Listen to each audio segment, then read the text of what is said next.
oil power, royal influence, and complicated relationship with the superpowers. That's what people usually know Saudi Arabia for. But what if we can help you see much more unique and interesting sides of this country?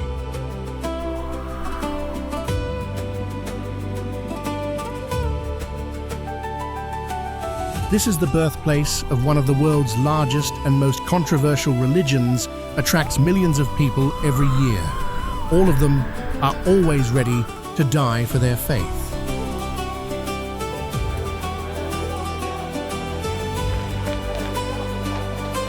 Another Saudi Arabia was born from legends and myth. It rises from ancient valleys, sandstone tombs, volcanic fields, and desert horizons that feel borrowed from the gods.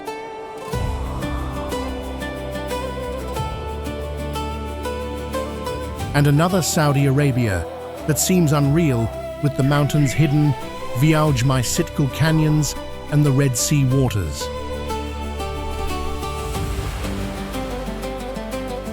It would be unfair if we viewed Saudi Arabia solely through the propaganda lens of news.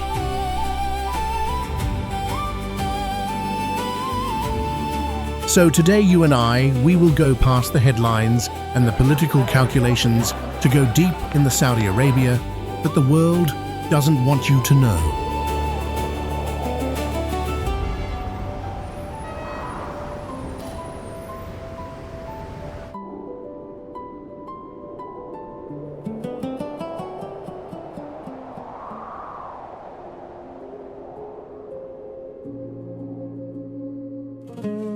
Saudi Arabia is the largest country on the Arabian Peninsula and the second largest in the Arab world after Algeria. Archaeological evidence shows that humans have been present on the Arabian Peninsula for approximately 125,000 years, when the region served as a migration corridor between Africa and Eurasia.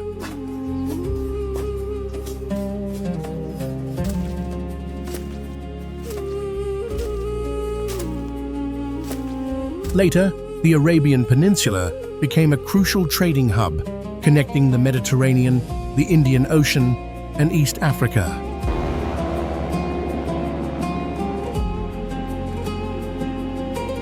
By the 7th century, the emergence of Islam in Mecca and Medina transformed the region into the spiritual center of the Islamic world. For centuries afterward, the peninsula existed under tribal structures, principalities, and Ottoman influence. In the early 20th century, Abdulaziz ibn Saud gradually conquered and unified large territories, officially establishing the Kingdom of Saudi Arabia in 1932, becoming its first monarch.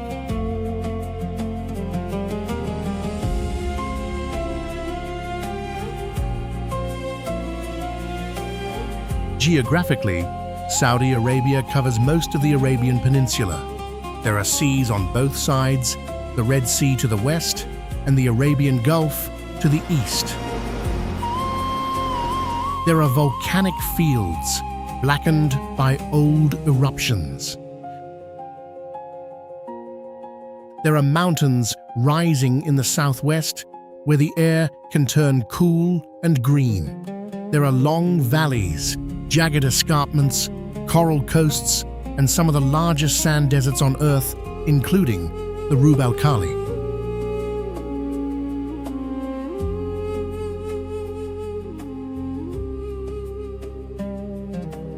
Its culture grew from endurance, hospitality, faith, and honor. In older traditions, generosity toward a guest was a measure of character.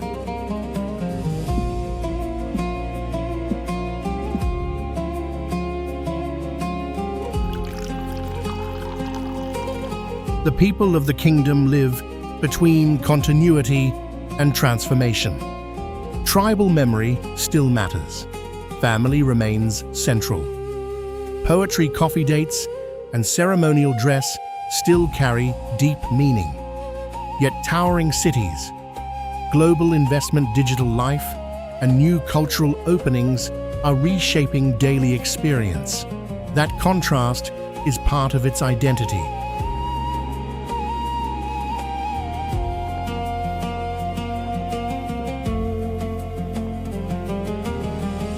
Saudi Arabian architecture is deeply adapted to the hot, dry climate and desert life. Many traditional structures use rammed earth stone, palm-wood thick walls, and small windows to keep cool. Alongside these are fortresses, palaces, markets, and mosques with solid forms and simple, decorative motifs. Today, modern architecture often incorporates large-scale designs, new materials, and inspiration from Islamic heritage.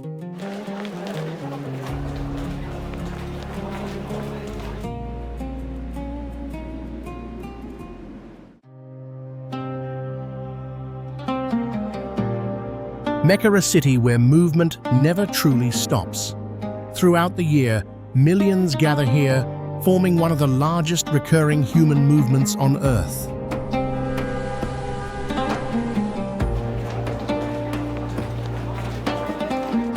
The city rests within a basin of rugged mountains in western Saudi Arabia. Its terrain shaped by dry valleys and steep granite ridges. Roads wind through narrow passes, descending into a space where history, faith, and human presence converge.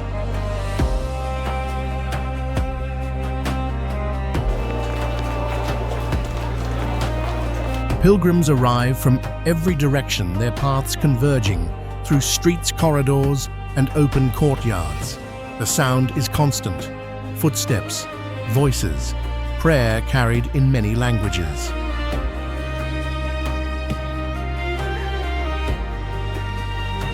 The history of Mecca stretches back many centuries long before modern borders defined the region. It stood along ancient trade routes connecting southern Arabia to the Levant.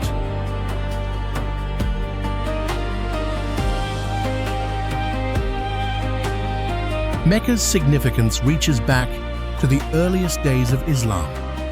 It is the birthplace of the Prophet Muhammad and the focal point of the Hajj, one of the 5 pillars of the faith. For centuries, this city has functioned as an Islam spiritual capital, drawing millions each year into a shared ritual that transcends geography, culture, and time.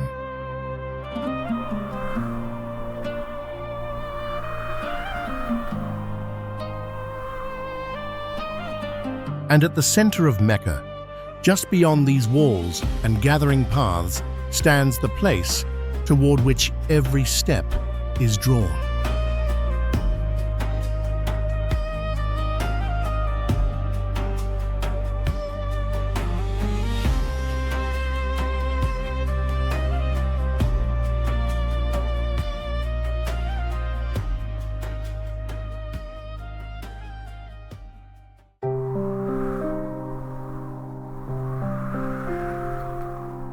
Rock rises sharply from the desert, its slopes cut by heat, time, and silence. The city falls away below. Jebel al-Nour, the mountain of light, stands above Mecca as a rugged formation of granite, its surface fractured into steep ridges and narrow paths.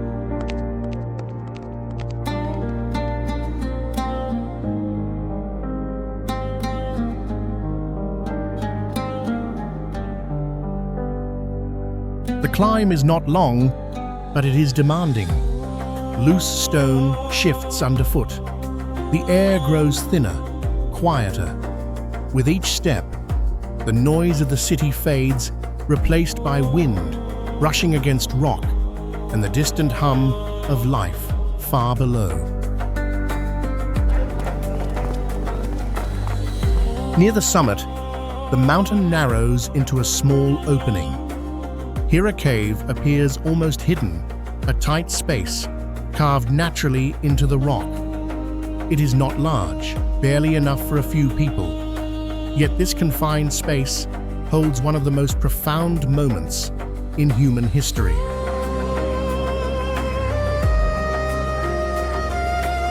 It was here in the early 7th century that the Prophet Muhammad is believed to have received the first revelation of the Quran through the angel Gabriel. A single voice in a quiet cave would reshape the spiritual course of millions across the world. Today, pilgrims climb in silence, moving with steady determination. Inside the cave, prayers are whispered. Hands are raised. Only stone, memory, and belief.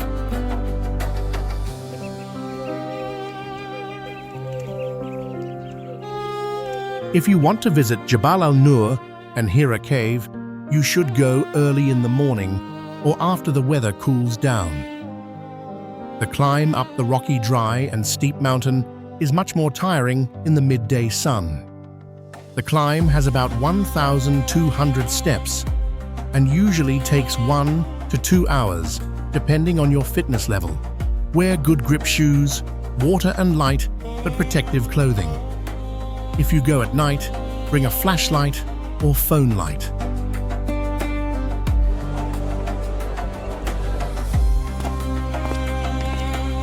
If you want to understand the area better, before or after the climb, you can visit the Hira Cultural District and Revelation Exhibition in Mecca.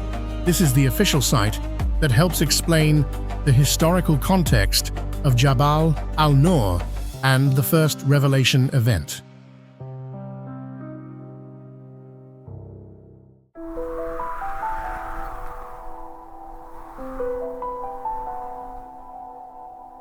From the Sun of Faith at Mecca, let us journey back to the stone manuscripts of lost civilizations at the AlUla complex. AlUla unfolds as a vast cultural landscape in northwestern Saudi Arabia, where human presence has shaped the desert for thousands of years. Ancient caravan routes once passed through this valley, connecting southern Arabia with the Mediterranean world.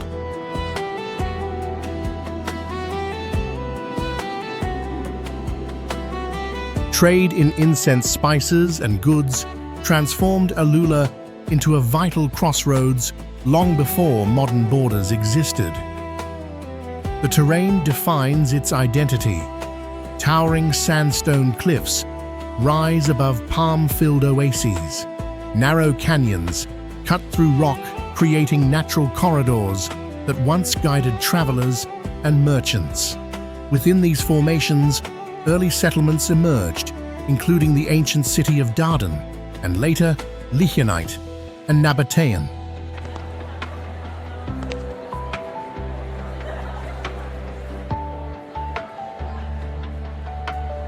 Architecture here does not separate from nature.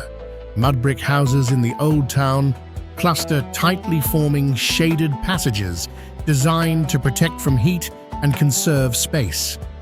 Walls blend with the desert tones, while interiors remain cool and enclosed. Today, AlUla complex hosts festivals that reconnect the complex with global audiences. The Winter Festival at Tantora brings music, art, and performance into the desert. Maraya, the mirrored concert hall, reflects the surrounding cliffs, dissolving architecture into illusion. Art installations emerge between rock formations, blending contemporary vision with ancient ground. Visitors walk among ruins, attend performances under open sky, and witness how past and present intersect without fully merging. Local communities remain part of this rhythm. They still preserve the traditions while adapting to a renewed cultural identity shaped by preservation and tourism. And beyond these valleys of memory, the journey continues into a landscape where entire cities were carved directly into stone.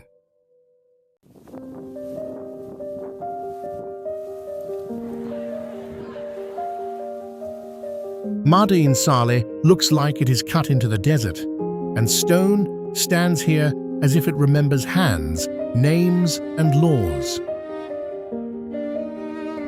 Known in antiquity as Hegra or Al-Hijr, this was the southern principal city of the Nabatean kingdom. Between the 1st century before Christ and the 1st century of the Common Era, the Nabateans transformed these sandstone outcrops into a necropolis of monumental tombs.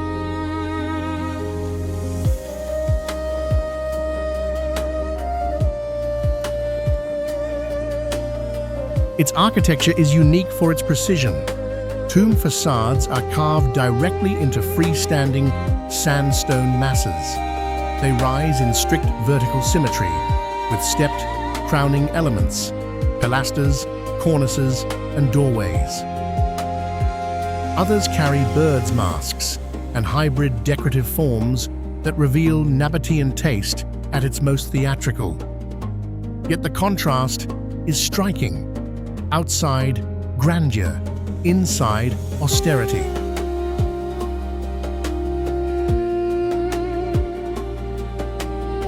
At the most famous tomb, Qaza al-Farid, you will find it standing alone on a single rock, indicating the status of the tomb's owner within the ancient social hierarchy.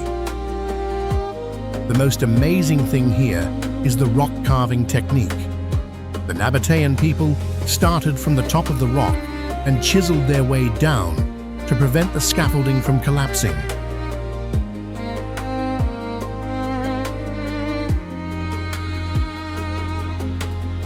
Another rare feature lies above the entrances. Many tombs preserve Nabatean inscriptions that functioned almost like legal documents, recording ownership, burial rights, prohibitions, and dates tied to the reigns of Nabatean kings.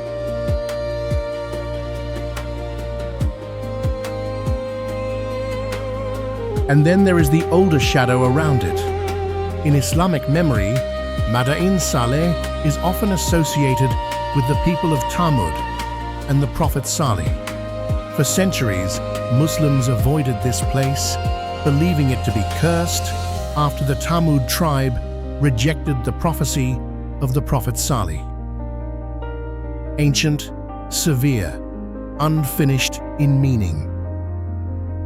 In Mada'in Saleh, architecture becomes memory made visible, and the desert keeps the rest to itself.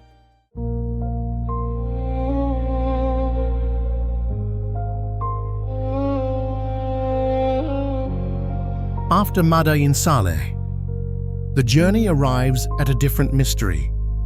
Here, the desert shapes its own monument.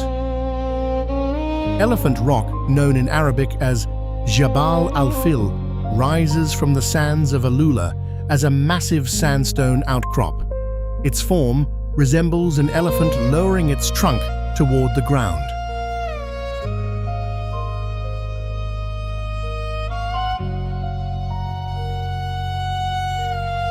It stands about 52 meters high.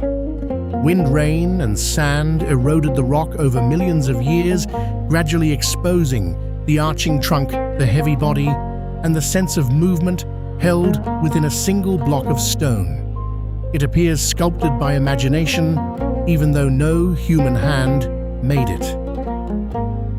The stone here is soft enough to be shaped, yet resilient enough to endure, allowing erosion to create forms that seem deliberate without ever being designed.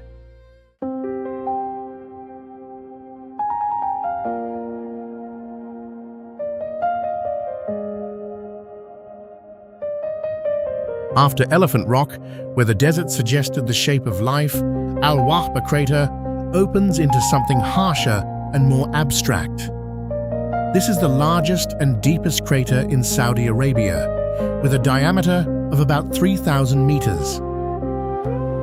From the rim, the landscape appears split between two worlds, the black lava country beyond, and within it is a near-perfect circular depression, almost 2 kilometers across and about 250 meters deep.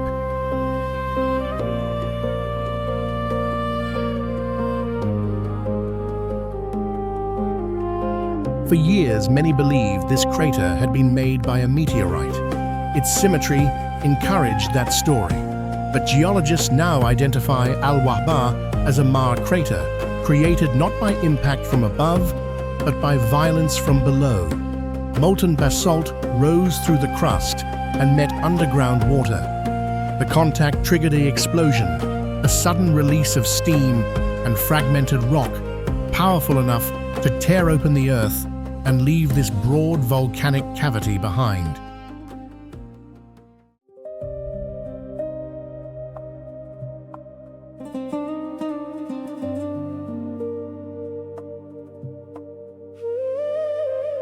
Here, nothing falls.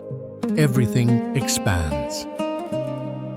Rub al-Khali, the empty quarter, stretches across southern Arabia as one of the largest continuous sand deserts on Earth. Dunes rise and fall in immense waves, some reaching heights of more than 200 meters. This is not a static desert. It is a system in motion where sand migrates, ridges shift. The entire landscapes redraw themselves slowly, almost imperceptibly.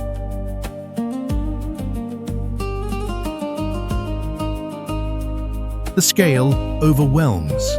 Horizon dissolves into haze. Colors shift from pale gold to deep amber as light moves across the dunes. Arabian oryx move across open plains, their pale bodies reflecting against the desert heat. Sand gazelles travel in small groups, adapted to long distances without direct water sources. Reptiles leave brief patterns on the surface, the tracks that vanish within hours. Insects emerge with the night.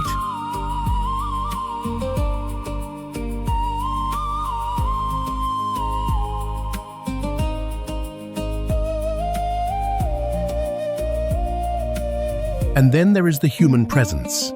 A single vehicle crosses the dunes, its path temporarily erased by wind within hours. A lone figure stands at the crest of a ridge, reduced to silhouette against an ocean of sand.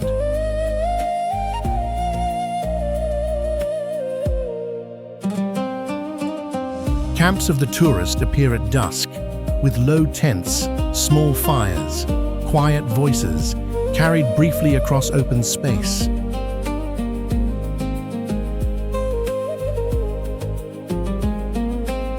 Few people know that beneath those vast layers of sand lie some of the planet's largest oil deposits and the remains of ancient cities like Uba that have been swallowed up.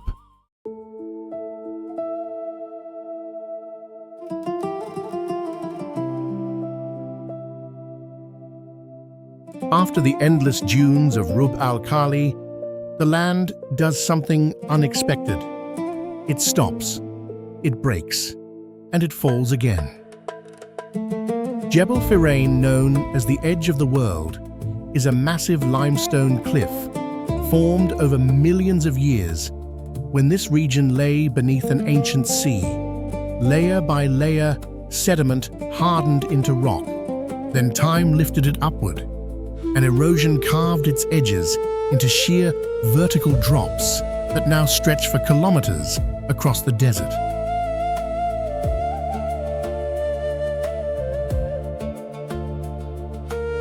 Fossils embedded in the limestone hint at marine life that once filled this region. Old caravan routes passed below these cliffs.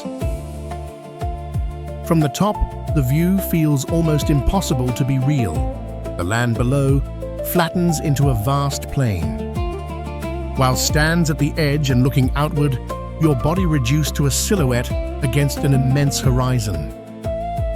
No barrier separates ground from void. Each step toward the edge carries awareness of height, of space, of the absence of anything to hold on to.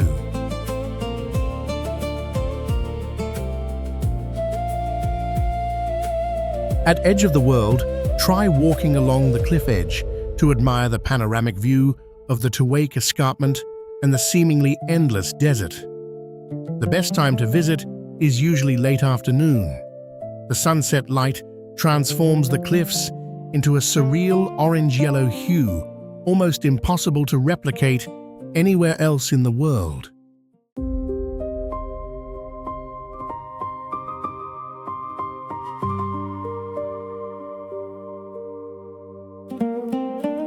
Goodbye the sunset at edge of the world. The journey turns toward a place where the desert does something unexpected. Wadi Al Disah cuts through the mountains of Tabuk as a long, sheltered valley where water has shaped the land instead of erasing it.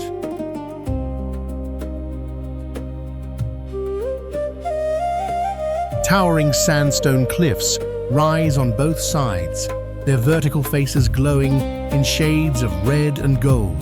But below them, the ground transforms. Date palms cluster in dense groves.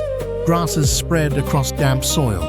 A narrow stream moves quietly through the valley, reflecting light in shifting fragments.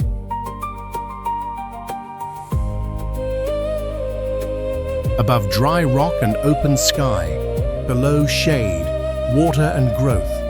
The canyon traps moisture, creating a microclimate where vegetation can survive in a region otherwise defined by aridity.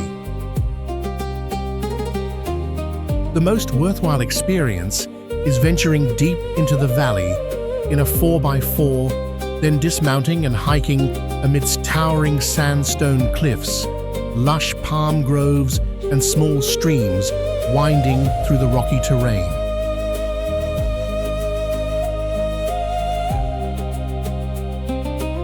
For a more authentic local experience, consider enjoying a Saudi-style meal at a farm or campsite, savoring Arabic coffee or hot tea.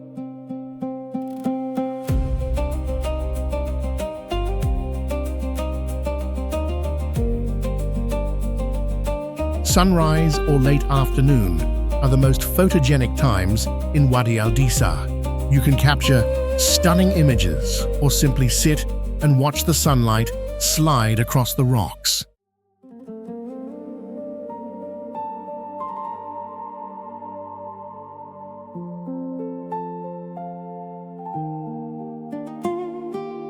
Morning arrives quietly in Rijal Almaa, carried not by noise, but by routine. Doors open.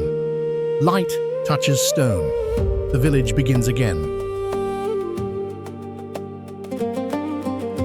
Set along a narrow valley in the Asir region, Rijal Almaa is built from stacked stone towers, rising several stories high. Their facades marked by small windows framed in white and wood.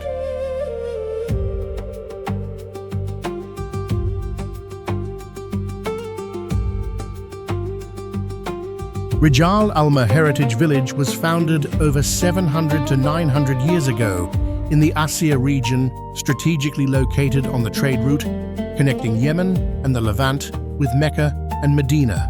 Situated amidst mountain passes, the village quickly developed into a regional trading center, accumulating wealth to build approximately 60 multi-story towers made of stone, clay, and wood.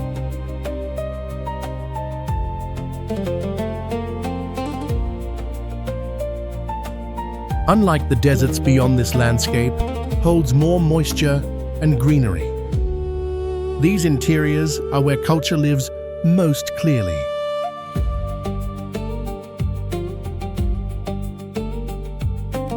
Conversations happen across levels, between windows, rooftops, and shaded corners. The village is vertical, but the community remains closely connected.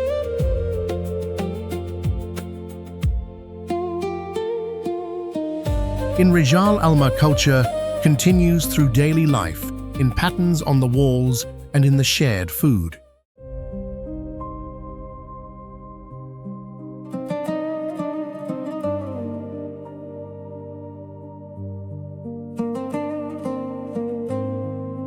At first glance, Ushaiger seems like a memory gathered into walls. Then the details emerge and the past begins to organize itself. Set in the Najd region, northwest of Riyadh, Ushaiger is one of Central Arabia's old stopping points for pilgrims and travelers as they cross the interior toward the holy cities.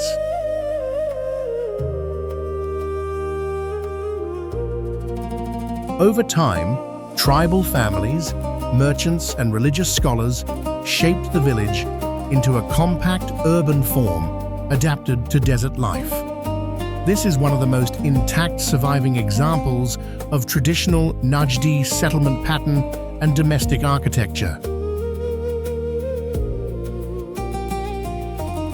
Houses are built primarily of mud brick with thick walls that slow the heat of the day and retain coolness longer inside. Narrow alleyways reduce direct sun and create shaded channels of movement. Wooden doors, small openings, internal courtyards and mosques are all belong to the grammar of Najdi design.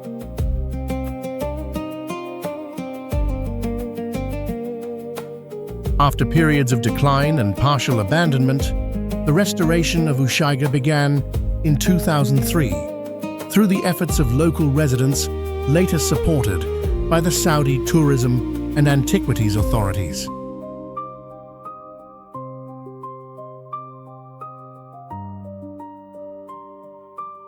When visiting Ushaiger Heritage Village, you should walk through the narrow alleys between the ancient mud brick houses to fully appreciate the traditional Najdi architecture. Afterwards, visit the local museums, especially the Al Salem Museum. It displays weapons tools, clothing, and many artifacts from the old life of the villagers. For a more complete experience, visit the village at sunset. The light at that time makes the village's earthen colors glow beautifully.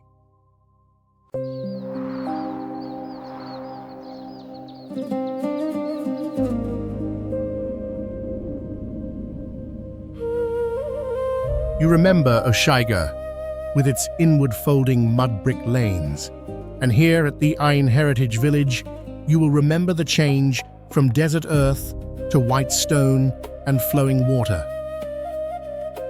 The Ain Heritage Village rises on a gleaming white marble outcrop in Al-Bahar, houses gathered tightly above cultivated slopes as if the mountain itself had lifted them into place.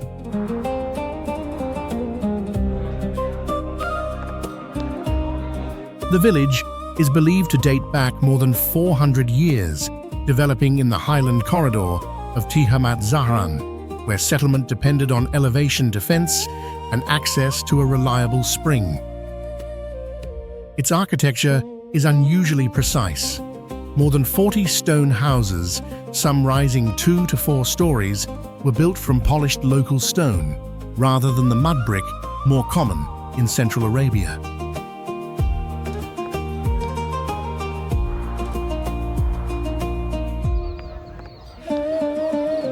Walls are thick, often close to a meter, giving the structures both mass and insulation. Small windows reduce heat and exposure. Internal staircases climb through the center of the houses. A mosque anchors the settlement. Nearby forts once served as defensive lookouts over the surrounding approaches.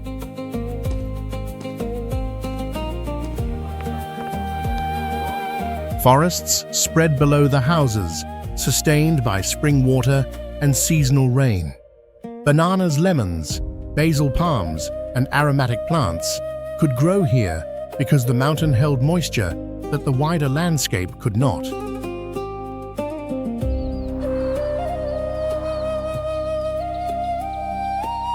At the Ain Heritage Village, first walk up the village and weave through the narrow paths between the ancient stone houses.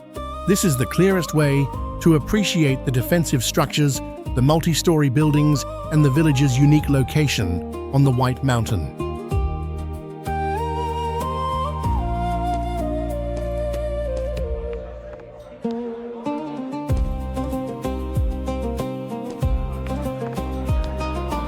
Next, you should visit the Visitor Center.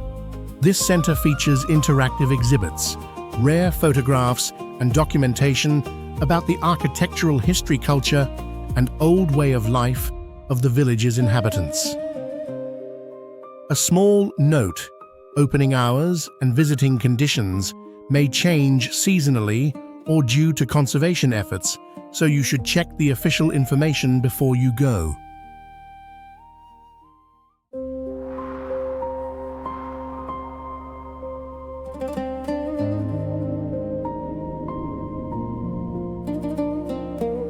If you had to choose one place to understand the soul of Saudi Arabia, it would have to be Diriyah, because the Emirate of Diriyah was the first state of the Saud dynasty, the ruling family of Saudi Arabia to this day.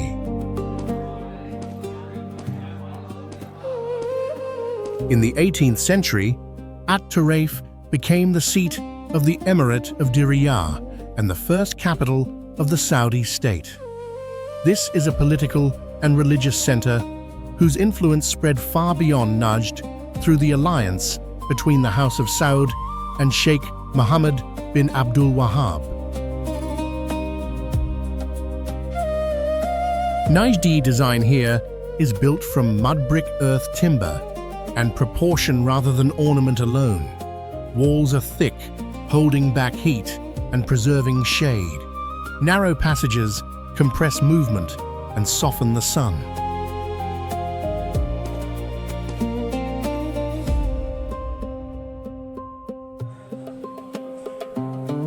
Life in Old Diriyah followed both the rhythm of oasis settlement and statecraft at once. Families lived within tightly organized compounds. Markets, mosques, administrative buildings, and domestic spaces remained closely interwoven. Water from the wadi sustained cultivation.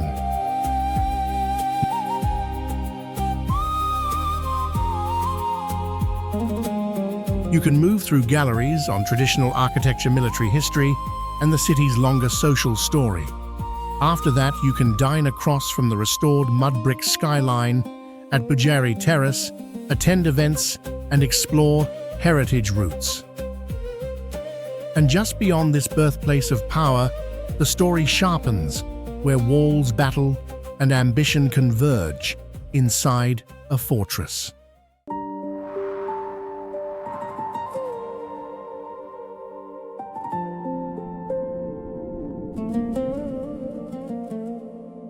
Walls rise thick and solid, holding more than structure. They hold a moment that changed everything.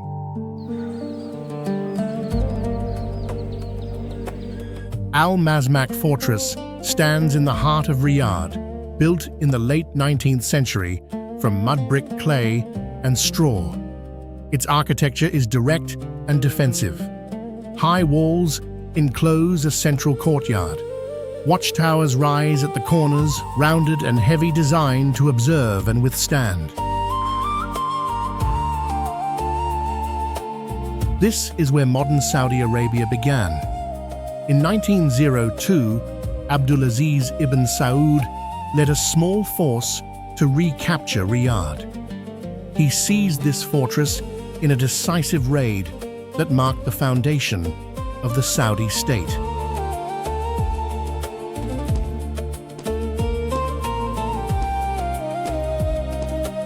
Inside the space reveals its diverse function.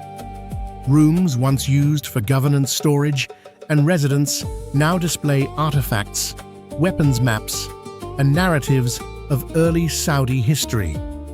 The courtyard remains open, allowing light to define the structure.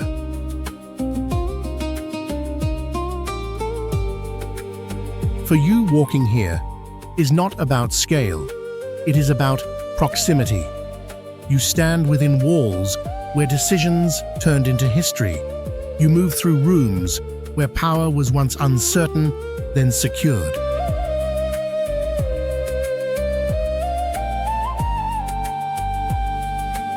And after this enclosed moment of stone heat and history, the journey opens again toward a horizon where land gives way to water.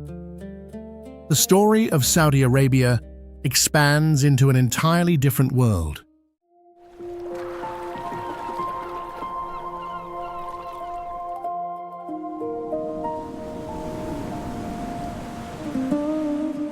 Toward water reef and distance, the Red Sea becomes the kingdom's other great frontier.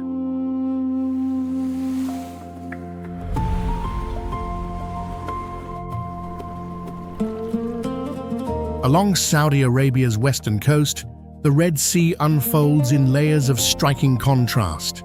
Clear lagoons, coral gardens, mangrove edges, seagrass meadows, offshore islands, and deeper blue channels where light falls away quickly.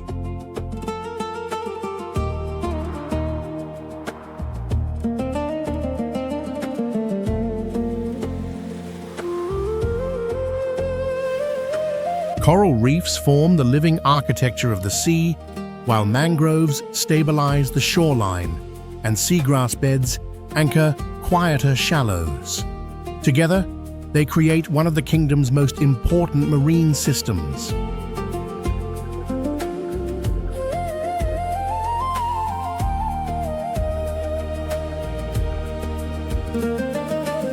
Dugongs move slowly through seagrass meadows, feeding almost entirely on the underwater grasses that sustain them. Their bodies are heavy-rounded and built for calm efficiency rather than speed.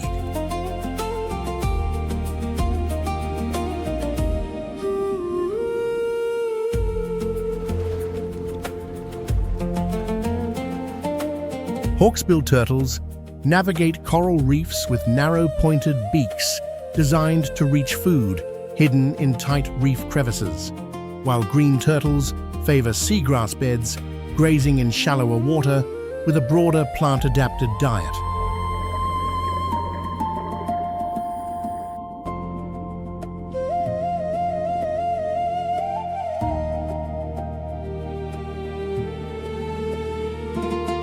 Dolphins travel with greater fluidity, surfacing in arcs that seem effortless. They use social coordination and echolocation to hunt and move through open water. Each species depends on a different layer of the same system. Lose the habitat and the animal follows. Surveys along Saudi coastlines continue to prioritize these habitats for conservation and monitoring. At the same time, they have become one of the country's most distinctive tourism assets. Diving and snorkeling here are about proximity to turtles, reef, fish, dolphins, and a marine world that still feels unusually intact.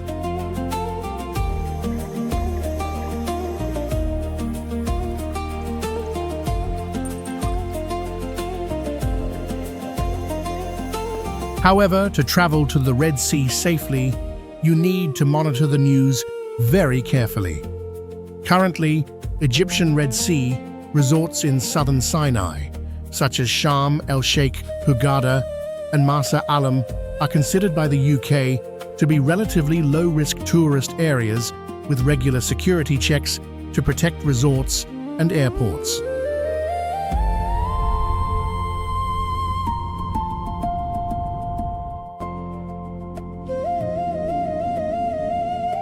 If you are traveling on the Jordanian side, Aqaba is generally a safer option than most of the area. If you plan to travel to the Red Sea on the Saudi Arabian side, you need to be especially cautious at this time. The Red Sea coast near Yemen and Sudan should be avoided if your goal is a relaxing vacation. Yemen remains a very risky destination, and Sudan is still in a state of extreme instability.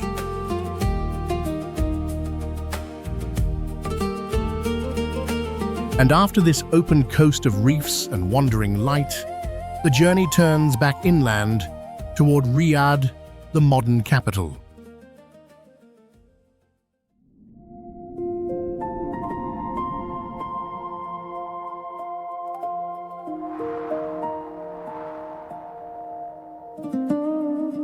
Riyadh no longer rises like a desert capital content to endure.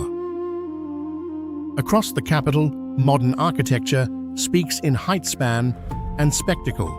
Glass towers sharpen the skyline. Wide boulevards carry the city outward in deliberate lines. Financial districts, cultural venues, and new mixed-use developments give Riyadh a dynamic lifestyle.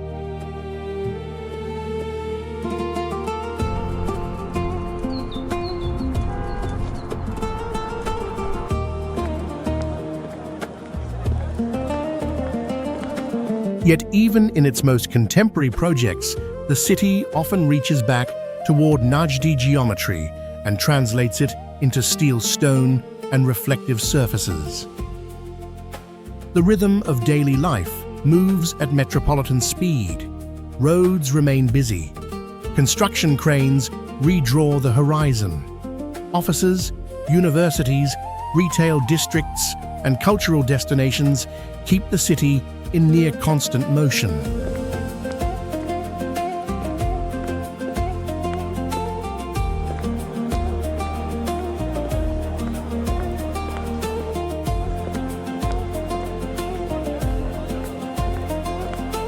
The Riyadh Metro, inaugurated in late 2024 and fully rolled out by early January 2025, has become one of the clearest signs of structural transformation.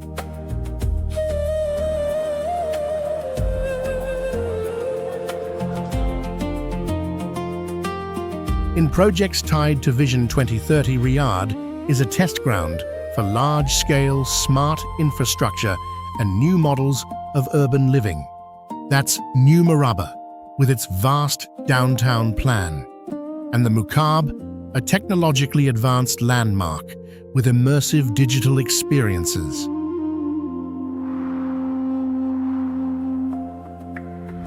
In Riyadh, you should divide your experience into 3 layers.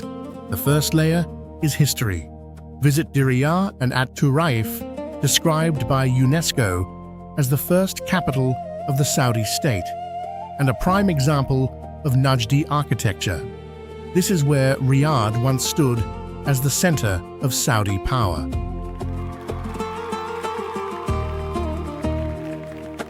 The second layer is national memory. Masmak Fortress is linked to Ibn Saud's recapture of Riyadh. The King Abdulaziz Historical Center and National Museum help you connect tribal history, Islam dynasty, and the formation of the modern nation into a coherent whole.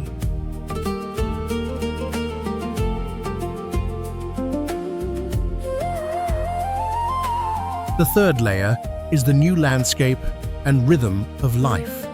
Within the city, visit Riyadh Season and areas like Boulevard City if you want to see the new face of entertainment consumerism and development ambition of the capital.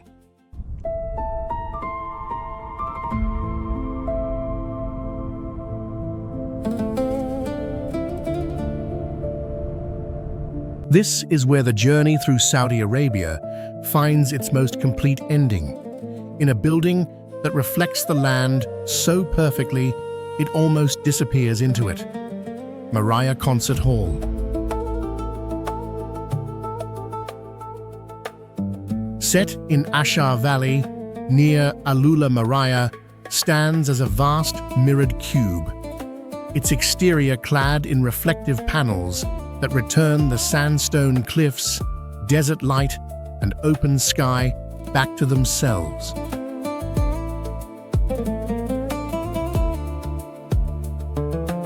The name itself means mirrors in Arabic, and the idea is carried to its absolute limit: architecture as illusion, architecture as disappearance. Guinness World Records recognizes it as the world's largest mirrored building, with a mirrored facade covering 9,740 square meters.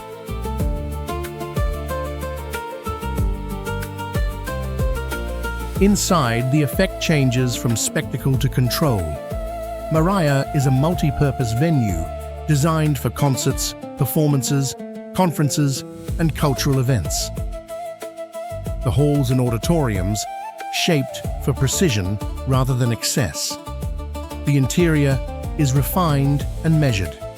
Even its upper spaces continue that quiet elegance, including the rooftop restaurant Maraya Social.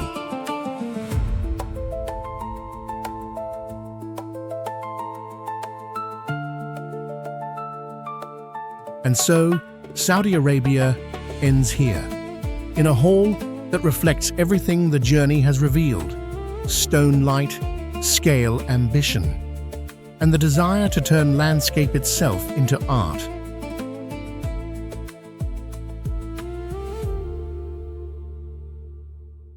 From sacred cities, where faith shapes every movement, to deserts that erase direction and redefine scale. From ancient villages carved into mountains to modern skylines rising with intention and ambition. Saudi Arabia, a land of contrast, of stone and glass, of silence and expansion, of memory and projection. And when the journey ends, what remains is this landscape is still becoming.